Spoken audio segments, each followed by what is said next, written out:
Bonsoir à tous. À la une de ce journal, grosse frayeur des autorités administratives face à la grogne des enseignants. Alors que les autorités s'attendaient à une parade ordinaire à l'occasion de la célébration de la journée mondiale des enseignants, certains d'entre eux ont brandi des pancartes à Bafoussam pour dénoncer les conditions de travail inhumaines. Vous le verrez dans ce journal à travers une série de reportages réalisés à Bafoussam, Yaoundé et Douala. Un doigt accusateur est pointé sur le gouvernement jugé indifférent face à la précarité des enseignants au Cameroun. Les réseaux sociaux sont devenus la plateforme où la morbidité et la rumeur dictent leurs lois. Le cas Rigobertson illustre à suffisance les dangers que représentent les dérives observées sur les réseaux sociaux. Une photo de l'ancien capitaine des Lions Indomptables en pleine hospitalisation y a été publiée. L'image a suscité la compassion, la pitié et surtout la colère des Camerounais. Analyse et décryptage à suivre dans ce journal. À l'international, Alassane Ouattara a présenté sa réforme de la constitution ivoirienne devant l'Assemblée nationale. Une présentation qui s'est faite sans inquiétude d'un moindre mouvement d'humeur. L'opposition a décidé de reporter sa manifestation. On fait le point dans ce journal.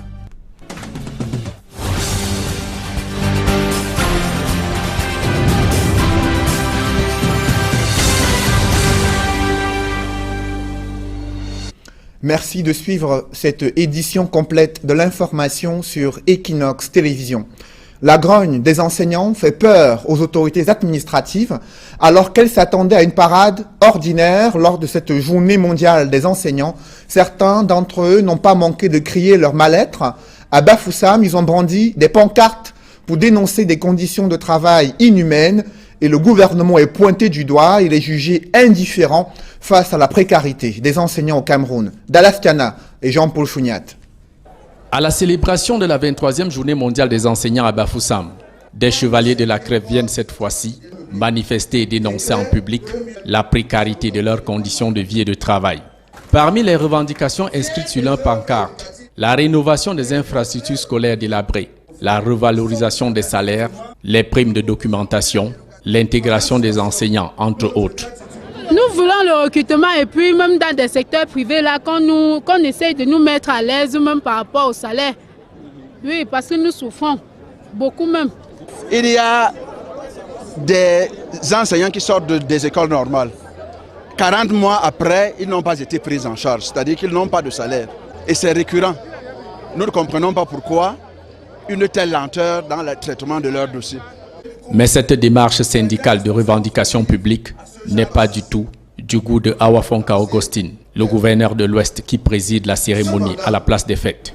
Ce scénario public, là où on sort avec les pancartes dans une cérémonie publique de ce genre, là où les responsables ont été invités, et nous avons pris le temps de nous mobiliser, de nous préparer pour venir ici, seulement pour voir les pancartes.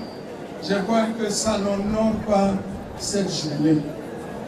Outre ces revendications ressassées chaque 5 octobre, le syndicat des enseignants déplore surtout la promotion de la médiocrité et la corruption qui ont tué la méritocratie au concours d'entrée dans les grandes écoles de formation. Je prends pour exemple, au Japon, c'est les meilleurs qui sont enseignants. Le critère est véritablement sélectif. Mais il me semble que dans notre société, ce principe cher, à savoir être doté d'une intelligence au-dessus de la moyenne, a été balayé d'un revers de la main. Notre métier est devenu celui de tous les aventuriers de tous les bords. Par ailleurs, le syndicat national des instituteurs de l'éducation de base dénonce aussi la démission du gouvernement dans le suivi de l'application de la gratuité de l'école primaire, décidée par Paul Biya. Ce principe de la gratuité n'est pas appliqué dans toute sa totalité. Et c'est la porte ouverte à toutes les dérives. C'est pour cela qu'on va vous dire de manière formelle qu'il n'existe pas d'APE, mais en sourdine, il y a des frais d'APE. Fort de toute cette précarité ambiante qui fait fuir les cerveaux à la vocation de tenir la craie, bon nombre de ces enseignants continuent d'accomplir leur travail pour un salaire de catéchiste. Ainsi, 179 d'entre eux sont décorés pour leur dévouement à la formation de la jeunesse camerounaise, l'avenir de demain.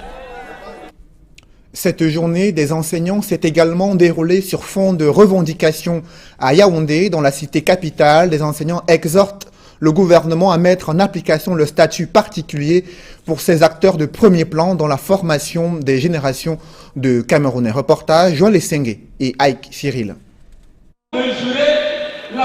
Valorisons les enseignants, améliorons leur statut. C'est sous ce thème que s'est célébrée la 22e édition de la Journée mondiale des enseignants. Pour les enseignants camerounais, ce thème n'est rien d'autre qu'un slogan creux, d'autant que leurs conditions de travail sont des plus précaires. Par rapport au thème, c'est juste les théories, mais la pratique vraiment ce n'est pas ça. Il y a les mauvaises conditions de travail, les mauvaises conditions de vie. Ce sont les enseignants qui vivent très mal ici au Cameroun. Nous sommes toujours battus pour qu'on intègre ce personnel contractuel afin qu'ils aient aussi bénéficié aussi du statut de fonctionnaire. Nous nous sommes toujours battus également pour qu'on recrute ceux qui sortent des énièges et des éniettes et qui se débrouillent soit à être maîtres des parents, soit à vendre la friperie au marché Mokolo ou à briser simplement le poisson. Il y a le profil de carrière par exemple qui n'est pas respecté. C'est un fourre-tout. Tout le monde y vient, y repart. Les formations, c'est à l'emporte-pièce. Les écoles normales s'ouvrent, c'est le mécanicien qui vient ouvrir une école normale. Bref, la profession n'est pas sécurisée.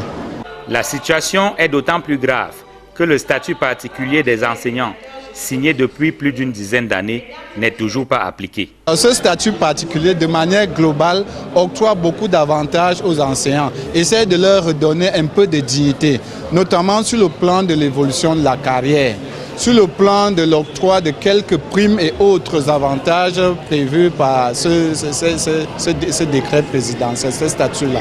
Nous ne savons pas pourquoi ce statut n'est pas appliqué jusqu'à ce jour, juste la volonté politique. On est tenté de croire que le président a complètement oublié les enseignants. La 22e édition de la Journée mondiale des enseignants a été marquée au Cameroun par la remise des palmes académiques. Mais certains enseignants dénoncent le marchandage qui entoure l'attribution de ces distinctions. Vraiment, ça doit être quelque chose de gratuit. Parce qu'il y a tellement de business dans cette affaire-là. Tu fermes le dossier, vraiment tu n'as pas, il faut monnayer. Vraiment, je ne pense pas que pour avoir une palme académique, il faut dépenser. On devait nous le donner gratuitement. Le test particulier ne demande pas à commettre une demande et ça pour avoir. C'est-à-dire qu'on vous voit, on voit comment vous fonctionnez, votre manière de servir, n'est-ce pas? Et puis on vous décerne une palme académique. Bien, nous sommes dans les Camerounités où tout récemment on a demandé que chacun fasse une demande. Bon, ceux qui ont fait l'ont fait. De sources non officielles, il faut débourser près de 50 000 francs CFA pour se voir attribuer une palme académique, ce qui en rajoute au chapelet de doléances des enseignants au Cameroun. L'amélioration de leur statut passe également par l'intégration des IVAC. Depuis la dernière contractualisation en 2014, ils sont près de 3 000 à attendre les deuxième et troisième vagues de contractualisation. Dans la capitale économique du Cameroun, c'est le même cri de détresse chez des enseignants, conditions de travail précaires, salaire de catéchistes, manque de considération du gouvernement, un diagnostic sans complaisance remis au goût du jour à l'occasion du défilé marquant la Journée mondiale des enseignants à Bonanjo, centre administratif de Douala. Reportage Séverin Tchouban et Julingue Nyondé. C'est sous fond de réclamation que s'est célébrée la 22e édition de la Journée mondiale des enseignants à la place des fêtes de la vallée Besseka à Douala. À l'occasion de la journée qui leur est dédiée, les seigneurs de la CRE ont une fois de plus lancé un cri de colère. Ceux du secteur privé dénoncent avec vigueur leurs conditions de travail et exigent la valorisation de leur salaire. L'enseignement au Cameroun, c'est un sacerdoce, comme le nom l'indique. Je voudrais vraiment plus parler du privé, parce qu'au privé, ce que nous déplorons, c'est le salaire. Dès que vous allez voir des enseignants au privé aujourd'hui, avec 45, 50 000, 60 000, je ne sais pas si c'est vivable dans une ville comme la nôtre, où la location, c'est au minimum 30 000. Vous voyez que déjà, l'enseignant pratiquement n'a même pas de quoi subsister. Les enseignants qui plaident pour l'instauration d'un système d'assurance maladie pour tous disent être des laissés pour compte. Nombreux d'entre eux ne sont pas promus. Les primes de recherche et de documentation sont quasi inexistantes pour les enseignants du supérieur. Ils exigent leur intégration et leur prise en charge par l'État. Certains fondateurs retirent une partie de leur salaire disant qu'on les affile à la CNPS, mais ils ne sont jamais assurés. Et ils passent ainsi tout leur temps à enseigner dans des écoles et à la vieillesse, ils ne sont jamais assurés. Ils n'ont pas de salaire, ils n'ont pas de retraite, de pension retraite. C'est déplorable au Cameroun. Ce qui choque jusqu'à l'heure actuelle, c'est l'intégration des enseignants. Ce qu'on appelle enseignants en cours d'intégration. La prise en charge n'est pas immédiate. Et quand bien même on dit dossier de prise en charge, ça traîne un peu. Le syndicat des travailleurs des établissements scolaires privés du Cameroun invite le gouvernement à respecter ses engagements afin que les enseignants puissent être épanouis dans l'exercice de leurs fonctions. Parce que le gouvernement nous a promis le rééchelonnement indiciaire. Nous attendons ça. Le gouvernement nous a promis la revalorisation de nos primes. Nous attendons ça. Le gouvernement nous a promis, et là ce n'est pas le gouvernement, c'est le ministre de l'enseignement secondaire, il nous a promis une assurance maladie. Nous attendons ça. Le ministre de l'enseignement secondaire a également promis un prix d'excellence qui viendra s'ajouter aux palmes académiques pour contribuer à favoriser la reconnaissance de l'enseignant. La 22e édition de la Journée mondiale des enseignants s'est célébrée sous le thème « Valoriser des enseignants, améliorer leur statut professionnel ». L'enseignant est un maillon primordial dans la formation des jeunes Camerounais. À côté des cours classiques dispensés dans les établissements scolaires, une autre activité prend un essor considérable. Ce sont des cours de soutien ou de remise à niveau, effectués à domicile ou dans des centres spécialisés. Au regard du faible niveau des enfants, des parents confient la lourde mission à des répétiteurs de pouvoir améliorer le niveau de leurs enfants, une mission qui coûte bien cher, mais les résultats sont loin d'être au rendez-vous. C'est le constat que fait Donald Brice Kamgan dans ce reportage. Les répétiteurs, c'est essentiel, c'est très important. Vous-même, quand vous dépensez pour un enfant, vous attendez un résultat. En effet, le répétiteur vient rehausser le niveau de l'enfant et compléter ce dont l'enfant, les domaines dans lesquels l'enfant a des carences. Ce discours des parents excessivement laudateur vis-à-vis des répétiteurs cache à la réalité un mal qui gangrène aujourd'hui le milieu éducatif et précisément la formation des élèves. Les observateurs de la scène éducative font en effet remarquer que les parents font de plus en plus et de façon quasi systématique recours aux répétiteurs. À ces auxiliaires, ils abandonnent presque toutes les tâches. Les nouvelles données de la vie moderne marquée par le travail et diverses occupations sont passées par là. Les parents ont tout fait de transférer une partie de leur pouvoir à celui que nous appelons maître répétiteur. Au XXIe siècle, la problématique du travail s'intensifie. La femme n'est plus celle qui doit rester dans le ménage. La femme n'est plus celle qui doit être reléguée au second plan. Mais curieusement, ce recours devenu routinier aux répétiteurs n'empêche pas la baisse sans cesse croissante du niveau des élèves. Les enseignants en général et les instituteurs en particulier souffrent de ce vide qui se crée après leur formation sortant des ENIEJ. C'est à ce niveau-là que le problème se pose. Pourquoi? Parce qu'à un moment donné, ils n'innovent plus. Ils n'ont plus une capacité de créativité solide. Ils ne créent plus. Ils ne sont plus à mesure de pratiquer rationnellement les méthodes et techniques d'enseignement. Des questions pédagogiques certes, mais qui englobent la problématique plus globale de la condition sociale de l'enseignant. Dans le reste de l'actualité, des litiges fonciers n'en finissent plus. Dans le 3e arrondissement de Douala, des populations des Yatika sont montées au créneau pour appeler le gouverneur du littoral à se saisir d'une affaire de tentative d'expropriation de leurs terres selon ces populations. Des précisions dans ce reportage de Mélanie Ingrid Azwa. Après plusieurs recours en vain auprès du préfet du Vouri, les villageois de Yatika décident de se faire entendre chez le numéro 1 de la région. Ils dénoncent injustice et manœuvres illégales, privés de leurs terres. Ils n'ont reçu aucune indemnisation jusqu'ici. Quand son Excellence Albert Mila rentre la Coupe du Monde, le président de la République demande à Albert Mila, qu'est-ce que je peux faire pour toi?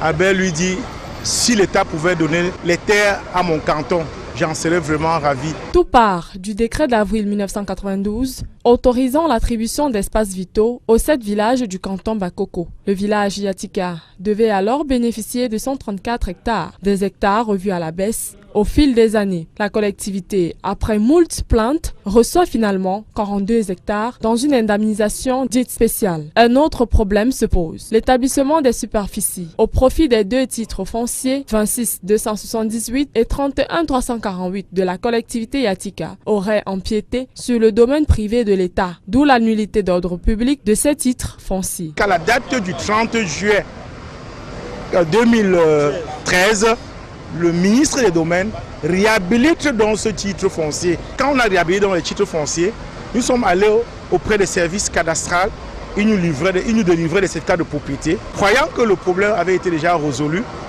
par les notes ministérielles, le préfet, à la préfecture, on a affiché la liste des gens 61 personnes disant qu'on va les indemniser. À ce jour, une liste non authentifiée, affichée depuis une semaine à la préfecture, indique l'indemnisation de 61 personnes du village Ngwang Bakoko. Près d'1 millier de personnes occupent cet espace et il existe une centaine de titres fonciers dérivant des 2 titres en cause, au rang desquels les titres du village Yatika, attribués à tort au village Ngwang du même canton. Affaire à suivre. Rigobert Song poursuit ce mercredi ses soins au groupe hospitalier de la Pitié-Salpêtrière, situé dans le 13e arrondissement de Paris, en France. Après avoir été victime d'un accident vasculaire cérébral, l'ex-capitaine des Lions Indomptables a été admis pendant 3 jours au centre des urgences de Yaoundé. Je vous propose d'écouter le directeur de ce centre, le docteur Louis Dios Bitan, qui revient sur les différentes étapes de la prise en charge médicale de l'ancien capitaine des Lions Indomptables, une prise en charge qui lui a permis de sortir d'un état comateux et de stabiliser son état de santé avant son évacuation sanitaire pour la France. Donc, il est arrivé dans un contexte d'agitation psychomotrice, céphalée intense, vertige et d'altération de la conscience, avec un Glasgow qui était estimé à 10 sur 15. Tout de suite, l'équipe des urgences l'a reçu, il a été trié et il a été pris en charge immédiatement. Et le scanner qui a été fait le même jour a révélé qu'il faisait une hémorragie cérébro-méningée sur un terrain d'hypertension artérielle, parce que les chiffres tensionnels étaient très élevés ce jour. On était environ à 240 sur 130. Il a été admis immédiatement aux soins intensifs. Les objectifs de prise en charge, c'était de le sortir du coma, de le réveiller et de le mettre à l'abri des complications. Les accidents vasculaires cérébro-hémorragiques sont des pathologies assez morbides et assez meurtrières. 50% des patients décèdent. Donc c'était un cas assez sérieux. Et 48 heures après, nous avons constaté que l'évolution était favorable, très favorable. Les chiffres tensionnels sont revenus à la normale. Le saignement de la tête a été maîtrisé et est revenu à la normale. Et la conscience est revenue.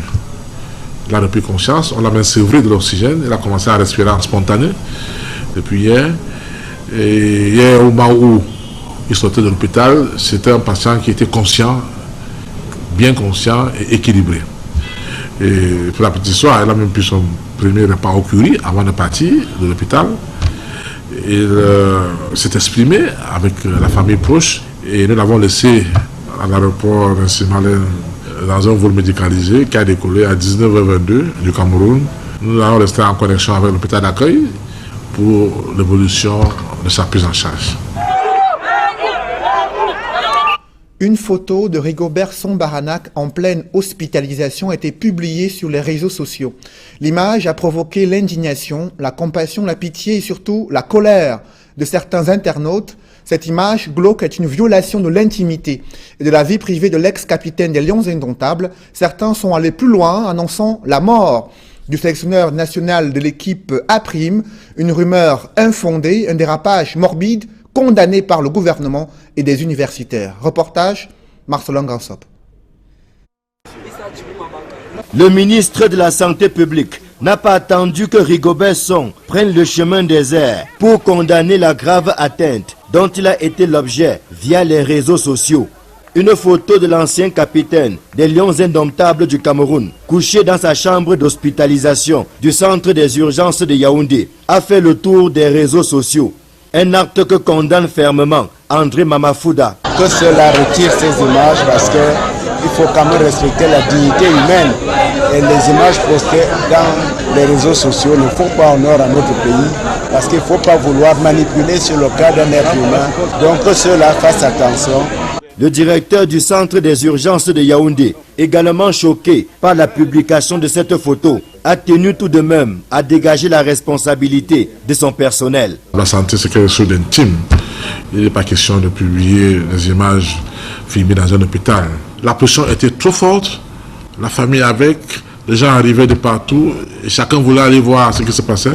Et c'est dans cette embrouillamini que certainement quelqu'un a pu tricher une photo. Et pour la petite histoire, même à l'aéroport hier, un employé des ADC a filmé et a été sérieusement bastonné par Madame Son, qui était en train de dire au revoir à son mari et quelqu'un a filmé. Donc pour dire que les gens sont assez mal intentionnés et puis les réseaux sociaux sont venus mettre à nu certains comportements. Je pense que nous regrettons tous. La publication de la photo de Rigobert Song est la goutte d'eau qui fait déborder le vase. Si l'on peut reconnaître certaines vertus aux réseaux sociaux, il n'y a que leur utilisation commence à déranger sérieusement au Cameroun. Au grand désarroi des enseignants de journalisme et de communication, qui regrettent d'ailleurs que certains journalistes versent également dans les dérives décriées aujourd'hui. J'ai été très choqué par ce comportement malsain et nauséabond consistant à mettre sur les réseaux sociaux quelqu'un qui est dans un état de détresse et les journaleux et les journalistes qui, lorsqu'il y a une petite violation d'un droit de l'homme par les pouvoirs publics, sont prêts à monter sur leurs grands chevaux pour dénoncer ces violations des droits de l'homme, m'ont surpris par leur silence complice et assourdissant. Car là, on a violé un droit de l'homme garanti par l'article 11 de la Déclaration universelle des droits de l'homme qui s'appelle le droit à la vie privée. Mieux, le droit à l'intimité de la vie privée. Au regard des multiples dérives constatées dans l'utilisation des réseaux sociaux, l'enseignant pense qu'il est temps pour le Cameroun d'encadrer cette affaire. Ça va effectivement dans tous les sens et je crois que ceux qui sont chargés d'élaborer la législation et la réglementation sur cette affaire ont là du pain sur la planche. Il n'est pas trop tard, mais il ne faut pas qu'on dépasse les bornes. Et quand les bornes sont franchies, il n'y a plus de limite. Et vous avez vu ce qui s'est passé avec le cas de Rigobert Song. Les réseaux sociaux font rage pendant que la cybercriminalité monte en puissance au Cameroun. Vous avez dit nouvelles technologies de l'information et de la communication. Aucune explication n'a été donnée pour la non-tenue du congrès ordinaire du RDPC, pourtant annoncé selon certaines sources pour le mois de septembre 2016. Ni le bureau politique, ni le secrétariat général du comité central ne se sont prononcés sur le mandat du président national du RDPC. Le parti au pouvoir paraît momifié dans l'attente de cette assemblée générale où doit être décidé qui sera candidat à la prochaine élection présidentielle prévue en principe en 2018, Élisée Bogba et Guy Zogo. Désormais, il est acté que le congrès ordinaire du RDPC, dont les délais pour sa tenue couraient jusqu'en septembre de cette année, n'aura pas lieu. Sur les raisons de ce rendez-vous manqué, le parti au pouvoir n'a donné aucune explication, d'aucun supputant néanmoins que l'absence de Paul Biya, parti prendre part à la 71e session de l'Assemblée générale des Nations unies, y est pour beaucoup. La conséquence immédiate en est qu'à la tête du RDPC, Paul Biya est désormais illégitime, son mandat de 5 ans étant arrivé à son terme. Devant ce cas de figure, seul le bureau politique peut prolonger le mandat du président national du parti au pouvoir. Mais celui-ci ne s'est pas réuni depuis des lustres. Cette éventualité est d'autant peu plausible qu'en 2006, c'est un congrès extraordinaire et non cette instance qui avait renouvelé le mandat de Paul Biya à la tête de son parti. Il est donc possible qu'on s'achemine à nouveau vers un congrès extraordinaire du RDPC avec cette fois l'obligation de renouveler et le mandat du président national et celui de tous les autres responsables du parti au pouvoir. L'idée du congrès extraordinaire est d'autant plus crédible que les résolutions du congrès ordinaire de 2011, seul l'élargissement de la base électorale du parti à tous les militants est devenu une réalité. L'Académie du parti, elle, est en berne, bien que ces programmes aient été concoctés par ses principaux responsables, Elvis Ngolengole et Pierre-Célestin Ndembiyembe. Dès lors, l'option d'un nouveau congrès ordinaire est à écarter. Enfin, le congrès extraordinaire pourrait aussi servir les desseins du RDPC pour pousser son champion vers la rampe de lancement de la présidentielle de 2018, exactement comme en 2011. Pour autant, le RDPC, avec toutes ses acrobaties, n'en renvoie pas moins l'image d'un parti politique momifié dans des pratiques immuables.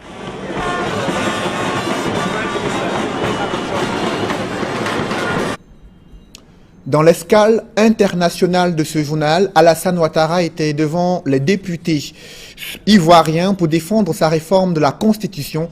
Le président de la République de Côte d'Ivoire a présenté ses arguments sans être inquiété par la moindre manifestation. En effet, le sitting annoncé par l'opposition n'a plus eu lieu. Les acteurs politiques ont décidé d'organiser plutôt une marche prévue samedi prochain. Des précisions avec Éric Martial Ndjomo. Le référendum en ce moment-là sur la Constitution serait proposé pour le mois d'octobre. Alassane Dramane Ouattara va à travers cette nouvelle constitution créer la Troisième République. Il a présenté la mouture adoptée en Conseil de ministres le 24 septembre dernier, ce mercredi, devant les parlementaires ivoiriens. Une présentation faite avec plus de facilité que prévu. En fait, le sitting programmé par pas moins de 11 partis politiques d'opposition réunis autour du FPI et du leader a été finalement reporté à samedi prochain. Lors d'une conférence de presse ce mercredi, Pascal Affi N'Guesson, le leader du Front populaire ivoirien, a annoncé que le sitting a été reporté pour des raisons sécuritaires, par peur de débordement en raison de la présence à l'Assemblée nationale du chef de l'État, Alassane Ouattara. Pour autant, cette opposition annonce une marche d'envergure samedi prochain à Abidjan. Tôt ce mercredi matin, les forces de sécurité ont pris d'assaut les principales entrées menant à l'Assemblée nationale, tout comme ses abords. L'opposition proteste contre cet avant-projet de modification de la Constitution qui, pour elle, sera taillé à la mesure du président Ouattara, lui assurant ainsi une réélection dans 5 ans. La nouvelle Constitution sera examinée par les parlementaires puis adoptée par voie référendaire dans quelques semaines. Pendant ce temps, l'opposition congolaise accuse Joseph Kabila de manœuvrer le calendrier électoral pour se maintenir à la tête de la République démocratique du Congo. Le président en fin de mandat a laissé entendre que l'élection présidentielle pourrait ne pas se tenir cette année 2016 en raison des problèmes logistiques et du blocage du dialogue politique. Reportage Étienne Pascal Azégué. Le président de la Commission électorale nationale de la République démocratique du Congo a présenté samedi un chronogramme de 504 jours pour l'organisation des élections à RDC.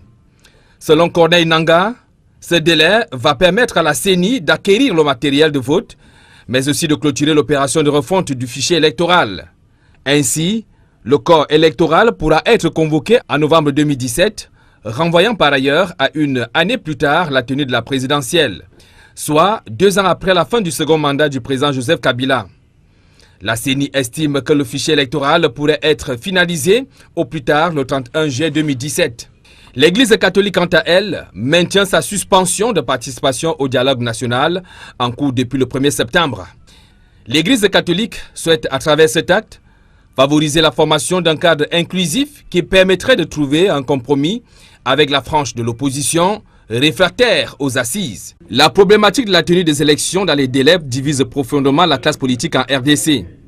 Certains leaders de l'opposition congolaise accusent l'actuel président Joseph Kabila de vouloir rester au pouvoir au-delà de son mandat qui expire à la fin de cette année. Vous voulez nous prendre par surprise, mais nous ne sommes pas des petits-enfants non plus. Au Nigeria, 2 avions présidentiels sont mis en vente, une nouvelle confirmée par la présidence de la République fédérale du Nigeria. Cette décision de Muhammadu Buhari arrive dans un contexte de restrictions budgétaires.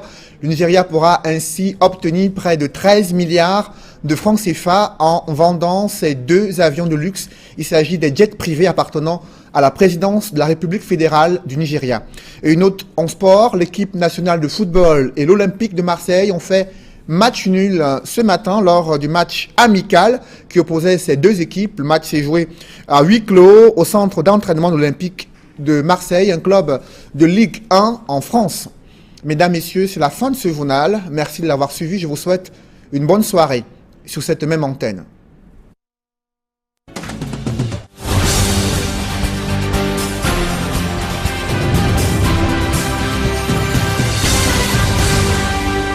Mesdames et messieurs,